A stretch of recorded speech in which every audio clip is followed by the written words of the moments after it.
Well, I'd like to welcome everyone to the breakout session, Post-Pandemic Future. And I would just like to say, I certainly hope everybody's summer is a lot less stressful than the beginning of last summer. I know it is for us, so that is going to be greatly appreciated. Our distinguished panelists this morning for this session are Dr. Theresa Shume. Theresa is a faculty member in the School of Education and was recently tenured and promoted to associate professor. So congratulations, Theresa. We also have Dr. Kimberly Booth. Kimberly is an assistant professor of practice from the Department of Biological Sciences. And we have Dr. Beena Ajmera. Beena is an assistant professor in the Department of Civil and Environmental Engineering. Welcome.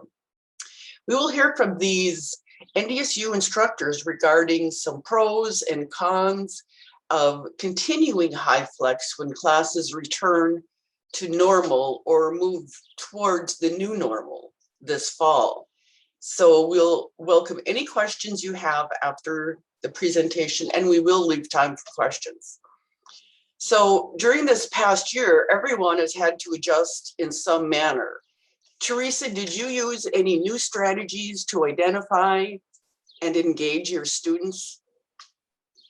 I did. One of the things that one of the difficulties I ran into was that when I had students in class who joined Zoom so that they could work in small groups with the folks who were on Zoom, especially at the beginning of the semester, I wasn't sure which people were in the class and which were on Zoom. And when I was putting together groups, that was a useful thing to know.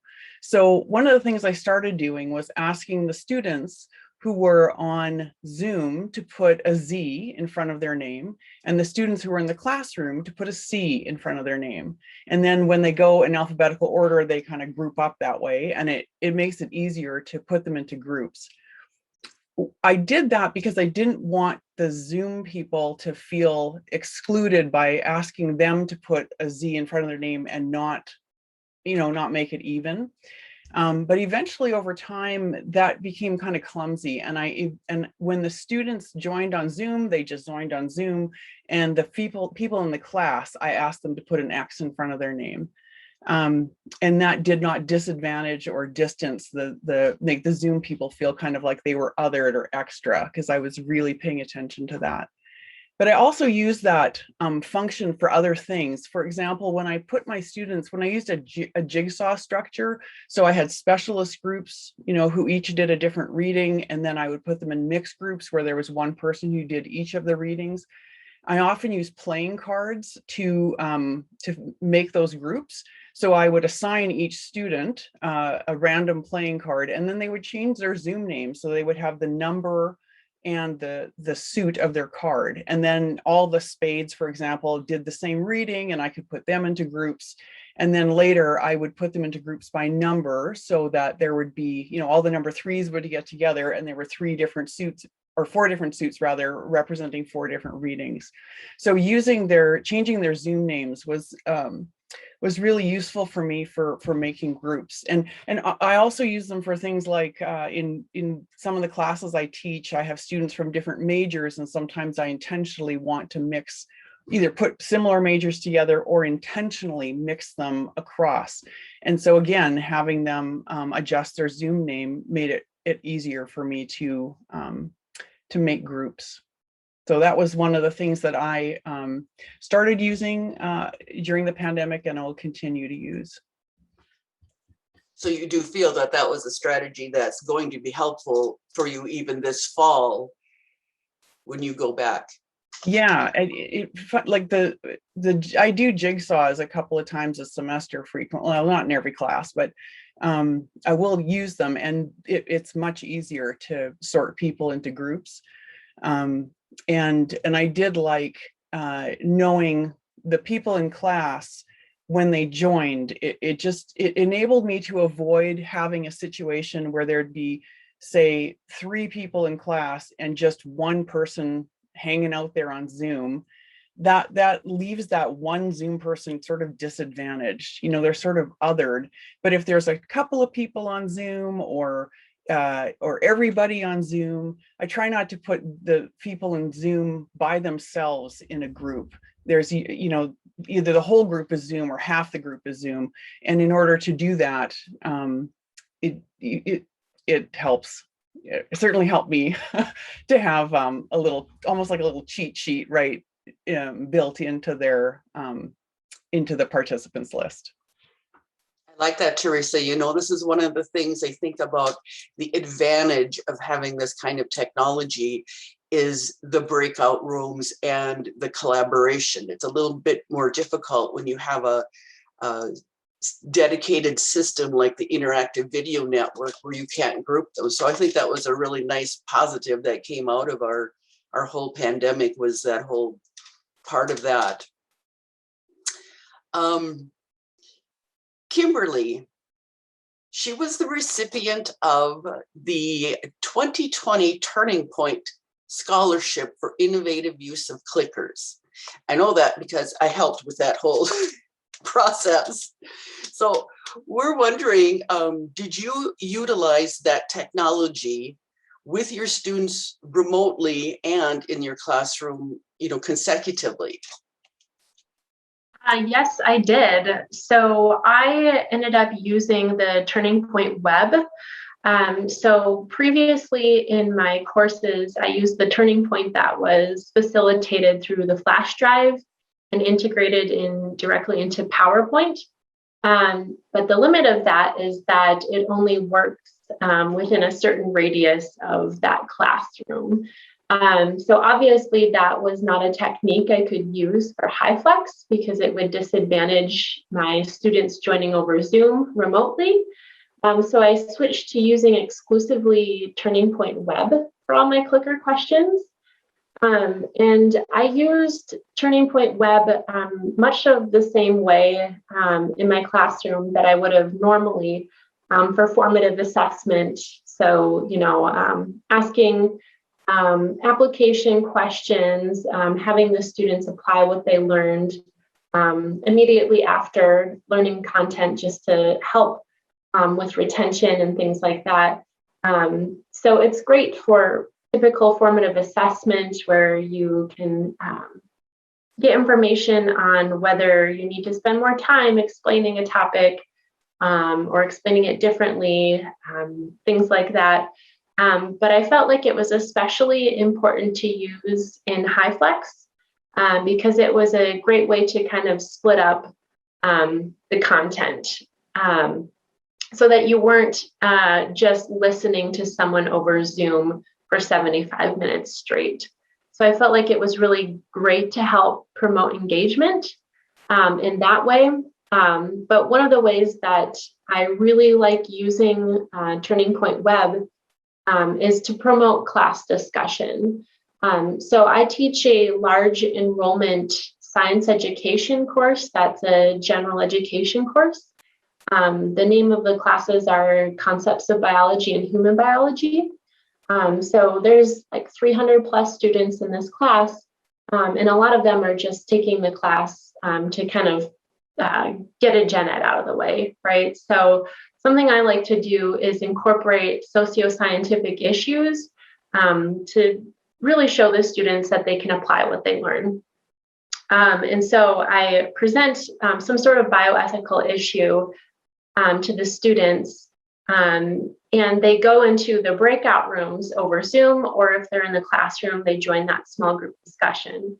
So for example, we might be talking about the COVID-19 vaccine and whether it's ethical to require the vaccine at schools and things like that.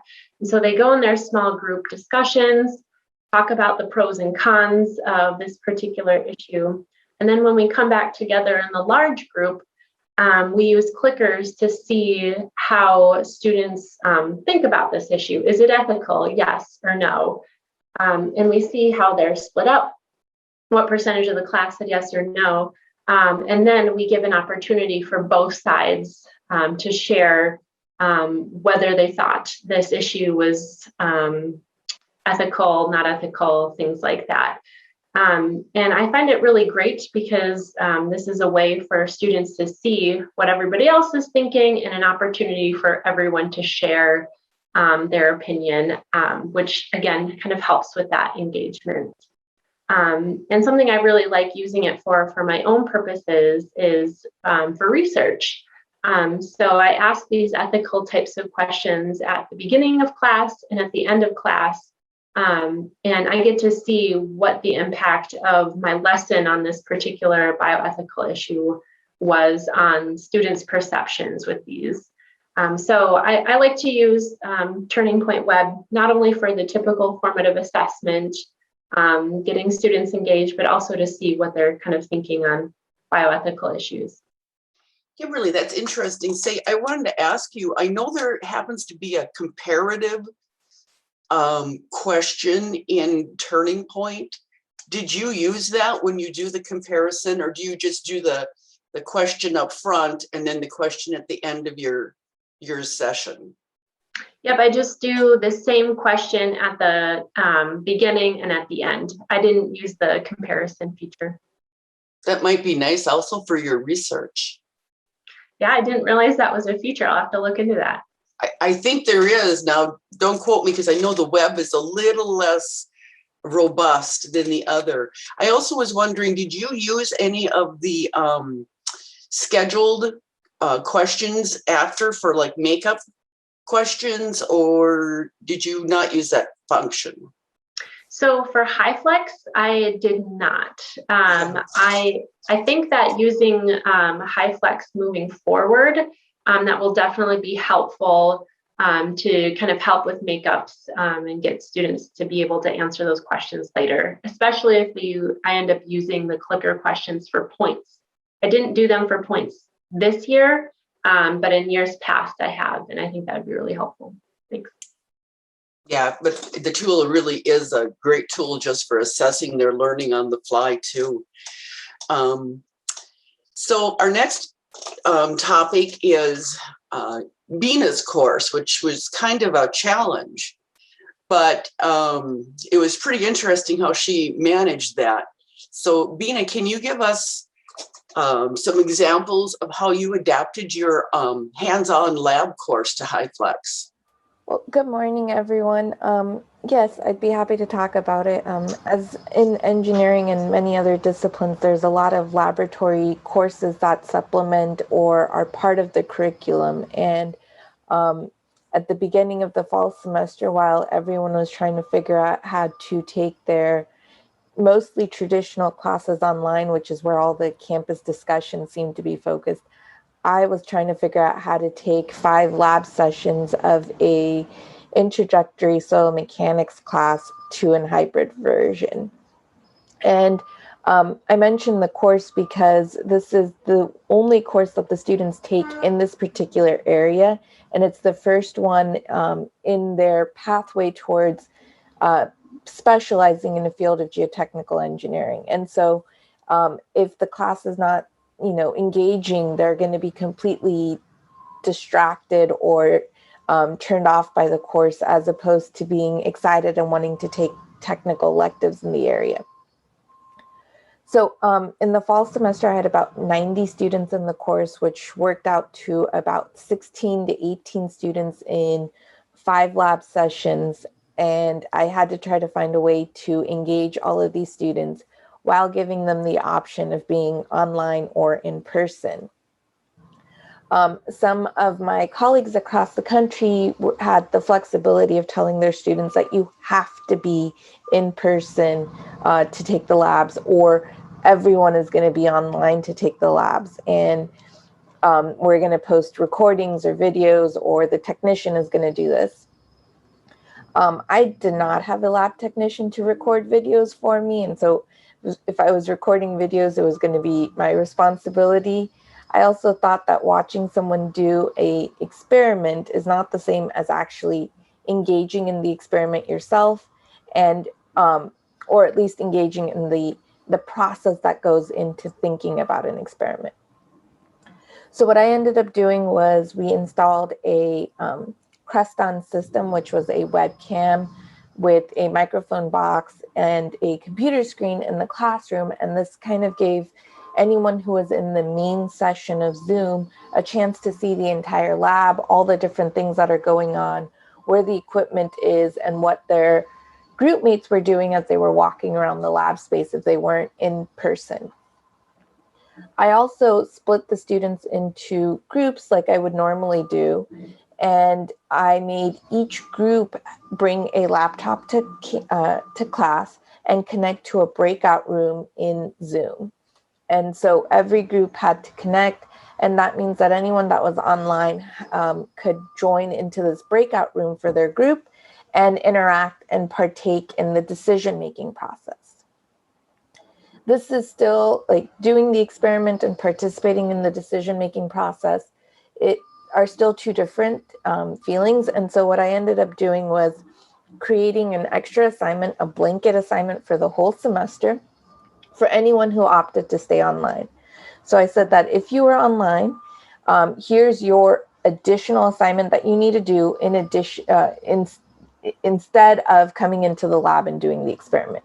What I didn't want to do is people have the typical student mentality, especially at the end of the semester, saying, if I'm getting the same credit for doing the assignment, watching my classmates do it, why would I be in person?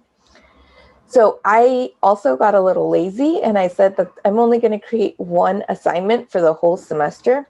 And what that was is you get to create your own version of the lab at home to capture what the essence of the experiment was. So I wasn't asking them to buy any fancy geotechnical engineering equipment. I was just making them think about what it is that you wanted to do with the experiment and what it was that we were trying to capture from the experiment, and find a way to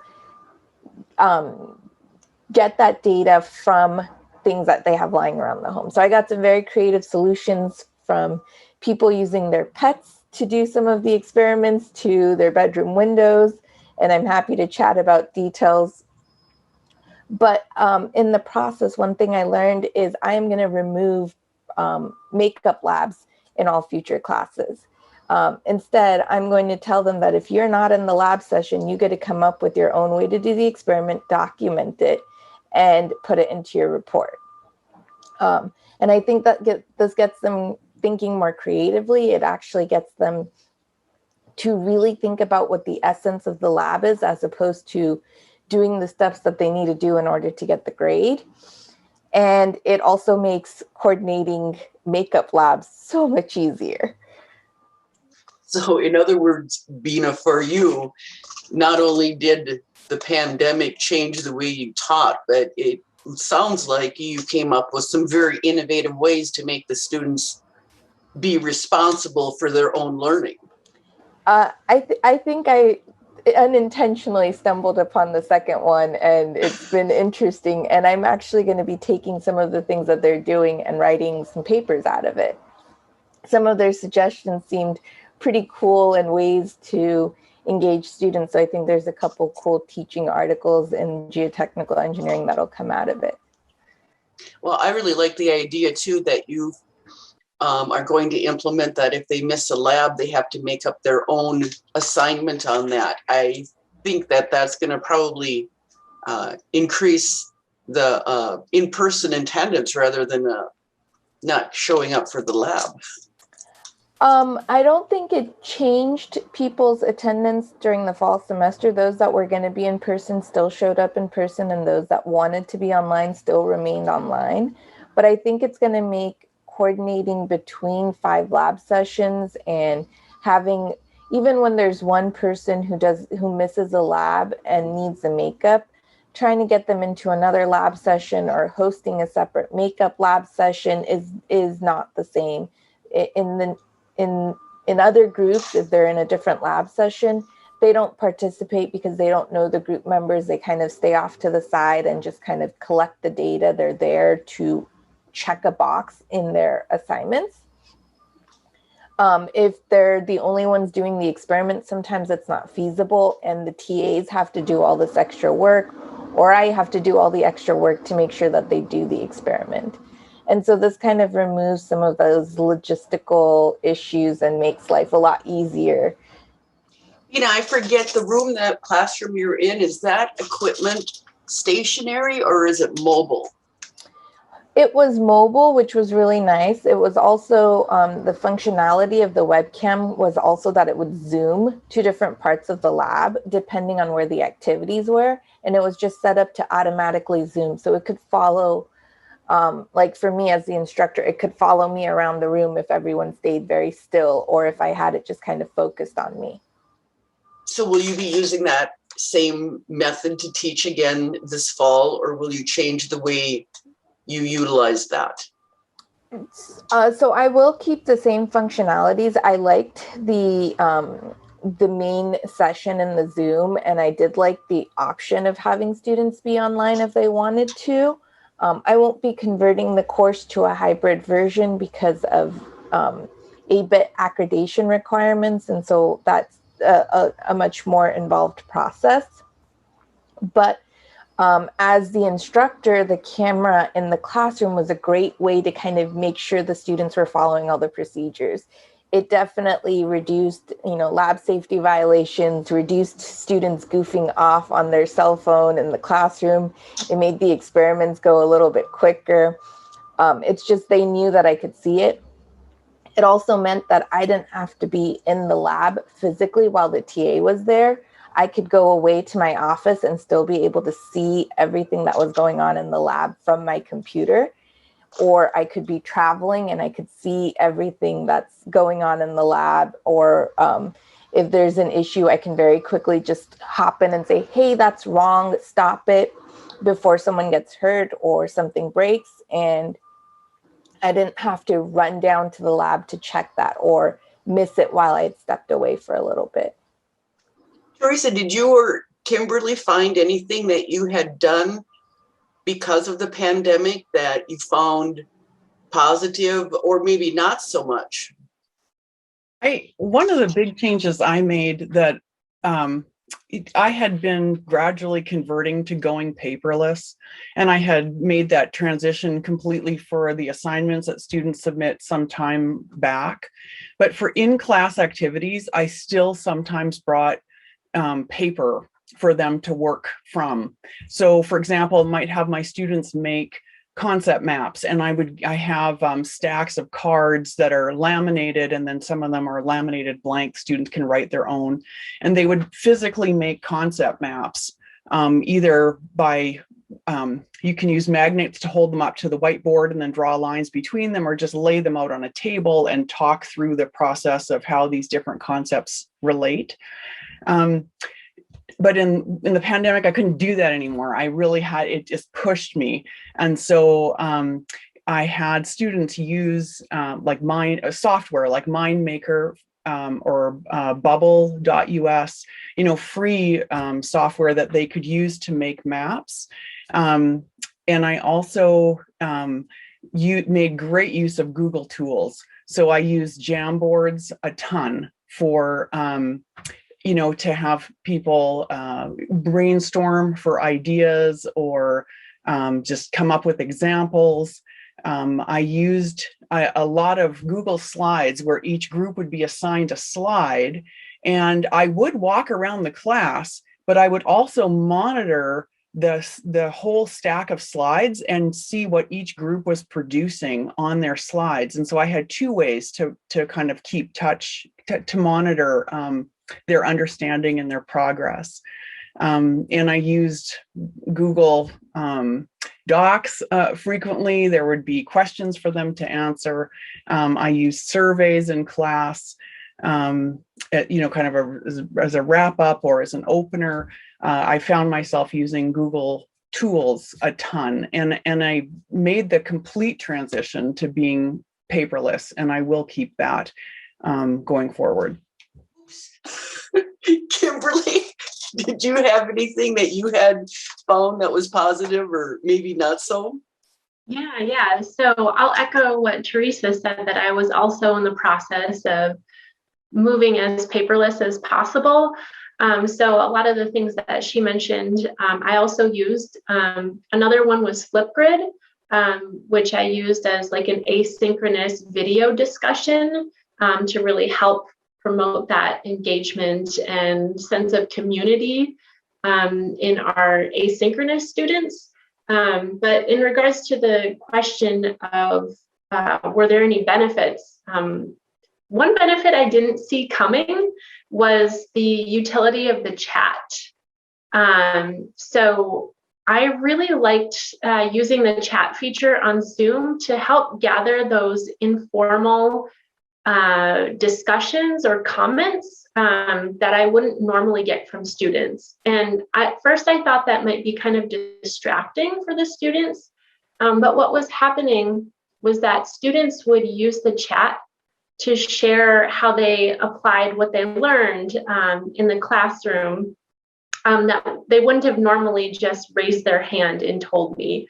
So an example would be when we were teaching about COVID-19 vaccines, someone used the chat to say, hey, just so you know, Krispy Kreme is offering free donuts for people that show their vaccination cards or things like that. And I just don't know if that's something that would normally have been said by raising hand in the classroom.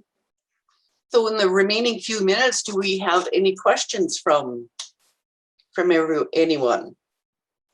Hi, everyone. I just want to toss in, if you didn't see what I posted in the chat, you know, the apps and the software are amazing. I mean, there's so many fun things that you can do, but there is a policy on campus that you need to have any and all software, including apps, vetted by ITS. And so if you've ever been through that process, sometimes it can be really fun and fast, and sometimes it's painful, such as you trying to get Seesaw access. And Swivel, but you know, just FYI, you know, be aware of that policy, because if you use an app and it has not been vetted and student data gets leaked, you are, you know, as they tell us, their job is to keep us out of the forum. That's their role, right? And so the process has gotten easier, but again, you know, I'm asking that it'd be great if we had a list of all the vetted softwares, so that if you're looking for something that can do something, if there's already been one approved, that might make life a lot easier. So, you know, I would love to see Slack vetted, and maybe it's been already, but I'm not aware of that. But that would be my one. I'm going to kind of preaching to the choir here. I'm the one who has to give you the bad news that you have to get these things vetted. One of the problems is that North Dakota has some sort of a stipulation that they cannot be sued. And of course, all of these softwares say that, you know, there's that line in there. So North Dakota is kind of our own worst enemy when we have some of those things. But yes, I did take note of that, Jenny. That's a great suggestion. Well, in the remainder few seconds here, first of all, I'd like to thank our panelists. In case Daniel puts us back, it was very interesting. I don't want to call anyone out, but I know, Nicholas, you do use, or you had used clickers in the past. Did you continue to use them, the web software this time?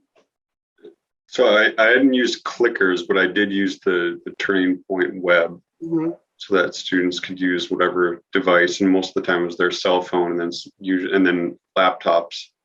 Were the next most common, but I did use that in one of my classes. The other large class, I didn't, and it was okay. It's still kind of cumbersome, to be honest, especially since I had used it for an opportunity for them to earn extra credit, and so try to incentivize that participation a little bit.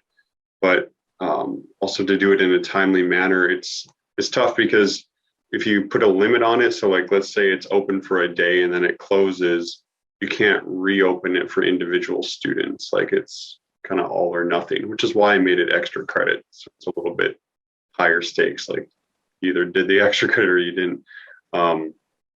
So yeah, I don't know if there's going to be more integration of like the desktop version into the mobile version. I think it'd be more open to continuing to use it that way. But otherwise, I might adopt something similar to what Dr. Booth did, is have it just be more uncredited, and something just for facilitating those class sessions. Great. Well, thank you. Thank everybody for coming to this session. Enjoy.